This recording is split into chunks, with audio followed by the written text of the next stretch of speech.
Kylie Jenner speaks on George Floyd and reveals her fears for Stormi. Plus, KimYe takes legal action against their former bodyguard.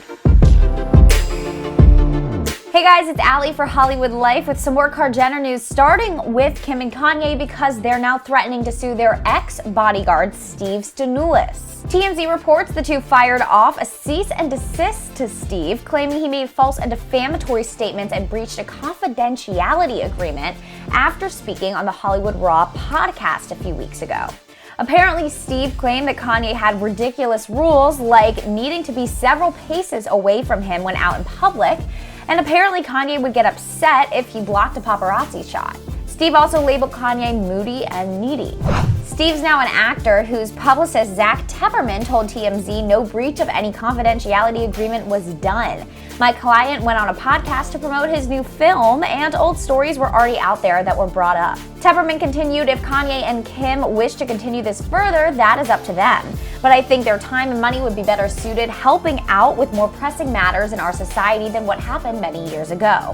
But okay, recall last week we told you about a new Forbes report that declared Kylie was not a billionaire and recalculated her net worth to just under $900 million. Still a lot. Well, now the Sun reports Kylie is so furious at Kris Jenner and refuses to take her calls. An insider told the site that Kris, who reportedly gets 10% of Kylie's deals, is in panic mode and fears Kylie could cut her off now that tensions are at an all-time high. I'm not sure how much I believe this, but let's stick with Kylie because over the weekend she issued a statement about the racial unrest currently taking place in the United States and revealed her fears for her daughter Stormi.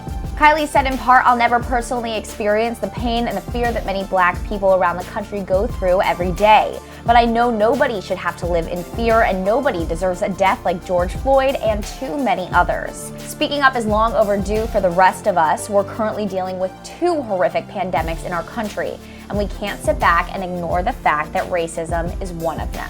Kylie continued, "I fear for my daughter and I hope for a better future for her. My heart breaks for George Floyd's family and friends. Don't let his name be forgotten. Keep sharing, keep watching, keep speaking out because it's the only way we can come together to help bring this much needed change and awareness.